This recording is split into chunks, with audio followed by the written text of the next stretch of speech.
नमस्कार, उत्तराखंड 360 न्यूज़ में आपका स्वागत है। बसंत की ऋतु आ गई है, कुछ दिनों में मौसम सुधर जाएगा। उत्तराखंड के चमोली में भगवान बद्रीनाथ का मंदिर है और उसकी यात्रा शुरू होने वाली है। इस मंदिर के बारे में कहा जाता है कि ये सतयुग का मंदिर है, जिसे भगवान विष्णु का भूख बैकुंठ भी कहा जाता है। इस यात्रा पर जाने का पुण्य लाखों लाख अश्वमेघ यज्ञ से भी ज़्यादा है। इसीलिए हर साल लाखों की तादाद में श्रद्धालु इस यात्रा पर जाते हैं। देखिए रिपोर्ट। उत्तराखंड के चमोली में भगवान बद्रीनाथ का मंदिर है, जिसे भगवान विष्णु का भू बैकुंठ भी कहा जाता है। इस मंदिर को लेकर शास्त्रों में कहा गया है, बहूनि सन्ति तीर्थानि दिवि भूमौ रसाचुचौ बद्री सदृशं तीर्थं न भूतं न भविष्यति। अर्थात धरती और स्वर्ग में बहुत से तीर्थ हुए हैं, लेकिन बद्रीनाथ के समान तीर्थ न तो भूत में कोई था और न ही कोई भविष्य में होगा। यानी बद्रीनाथ धाम तीर्थों का तीर्थ है, जिसकी बराबरी नहीं की जा सकती है। इस पवित्र और पुण्यदायी तीर्थ की यात्रा पर हर साल लाखों श्रद्धालु पहुंचते हैं। बद्रीनाथ धाम के बारे में कहा जाता है, जो भी मनुष्य जीवन में एक बार भगवान विष्णु के धाम बद्रिकाश्रम के दर्शन कर लेता है, वह जीवन चक्र से मुक्त हो जाता है, उसे बैकुंठ धाम की प्राप्ति हो जाती है। यही वजह है कि कठिन यात्रा होने के बावजूद सदियों से लोग इस यात्रा पर पहुँच रहे हैं। बद्रीनाथ धाम में भगवान विष्णु के प्राकट्य की भी कथा बड़ी रोचक है। कहते हैं यह स्थान कभी शिव का स्थान हुआ करता था, तब वो माता पार्वती के साथ यहाँ प्रवास करते थे। एक दिन जब माता पार्वती और भगवान शंकर भ्रमण के लिए जा रहे थे, तब उन्हें एक बालक का क्रंदन सुनाई दिया और वो उस बालक को अपने साथ घर पर ले आए। कहते हैं कि तब बालक ने अंदर से दरवाज़ा बंद कर दिया और कहा, माता और प्रभु आप दोनों केदारनाथ में प्रवास करें। उसके बाद यह स्थान भगवान विष्णु का हो गया और भगवान शंकर केदारनाथ चले गए। भगवान बद्रीनाथ के प्राकट्य की भी कई कथाएं हैं, जिनमें एक स्थानीय कथा भी है। वह बड़ी ही रोचक है। कहते हैं भगवान विष्णु अपने योगदान के लिए उपयुक्त स्थान की खोज में थे। जब वह धरती के इस हिस्से में आए तो उन्हें अलकनंदा के तट पर स्थित यह स्थान बहुत भा गया। लोक गाथाओं के मुताबिक उन दिनों वहाँ भगवान शंकर अपनी पत्नी पार्वती के साथ प्रवास कर रहे थे। एक दिन सायंकाल के वक्त भगवान शंकर और माता पार्वती भ्रमण पर निकले थे। तभी उन्हें किसी बालक के रोने का स्वर सुनाई पड़ा। वे बालक के निकट गए। भगवान शिव ने उन्हें पहचान लिया, लेकिन तब तक माता ने बालक को गोद में उठा लिया था।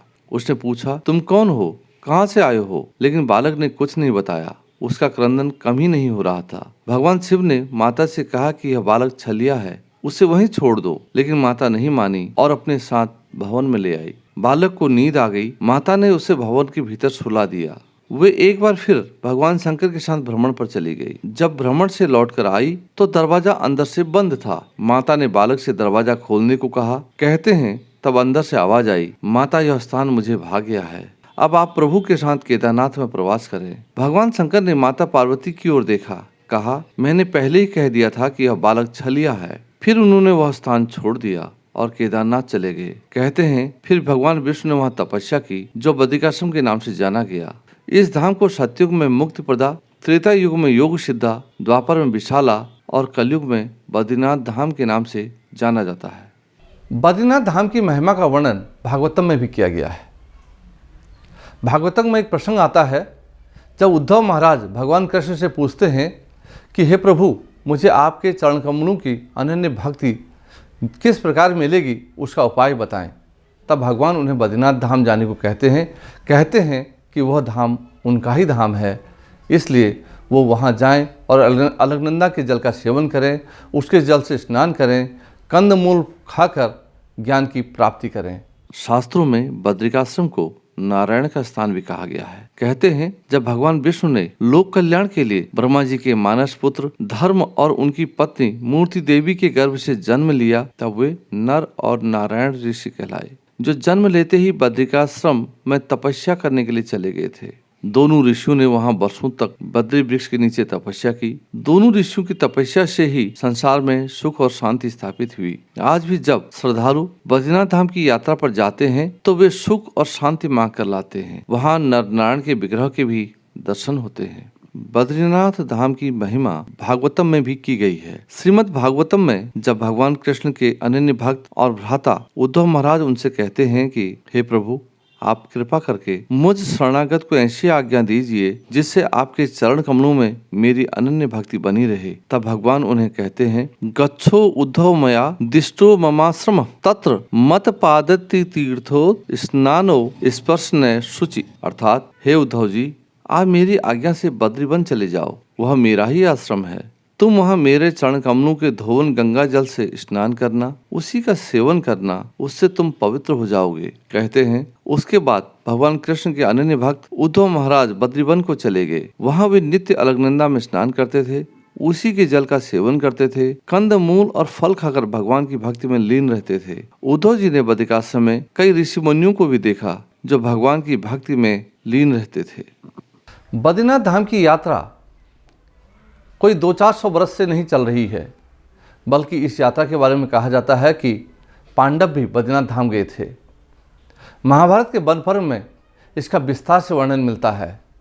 जब महाराज युधिष्ठिर अपने भाई भीमसेन से कहते हैं, हे भीमसेन, गंधमादन वही पर्वत है जहाँ नर नारायण ने तपस्या की थी और वे वहाँ तक पैदल ही गए थे। देखिए रिपोर्ट। बद्रीनाथ धाम की महिमा अनंत है।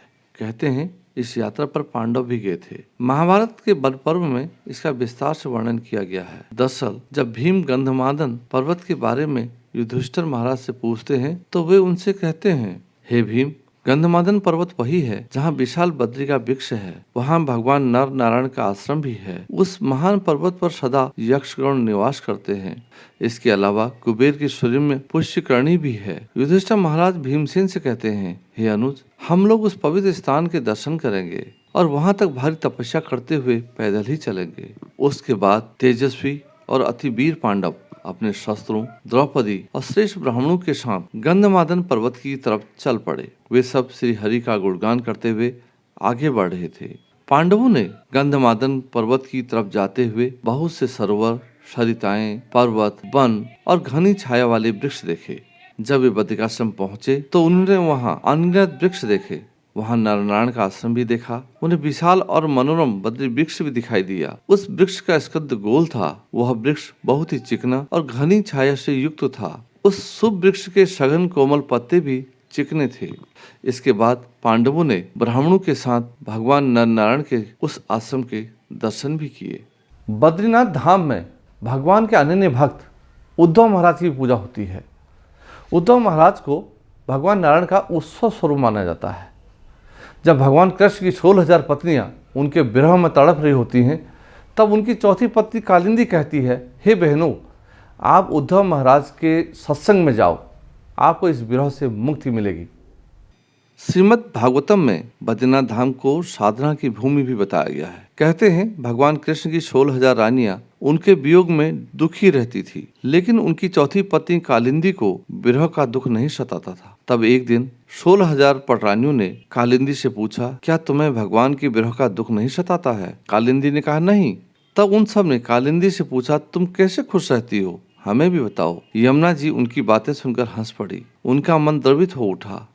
तब उन्होंने कृष्ण की दूसरी पत्नियों से कहा, आत्मा रामस्य कृष्णस्य ध्रुव मात्मास्ति राधिका तस्यादास्य प्रभावेण विरहो स्मान न संस्पृशते।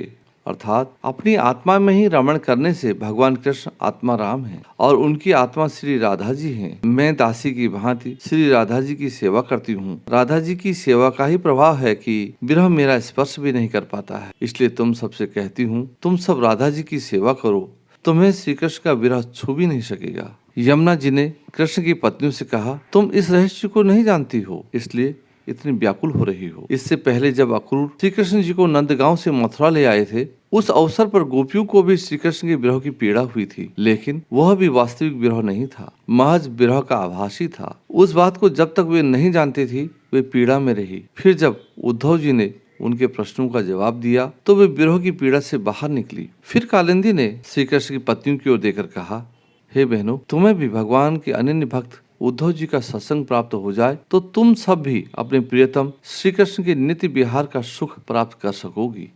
तब श्री कृष्ण की पत्नियों ने कालिंदी से कहा, हे सखी, तुम्हारा बताया मार्ग उत्तम है। जिन राधा जी की कृपा से आप प्रसन्न रहती हैं, आज के बाद से हम भी उनकी चरणदासी हुई, उन्होंने कहा, आपने बताया कि उद्धव जी के मिलन पर ही हमारा मनोरथ पूरा होगा, इसलिए आप कृपा करके हमें बताएं कि उद्धव जी कहाँ मिलेंगे ताकि हमारे मनोरथ जल्द पूरे हो सकेंगे।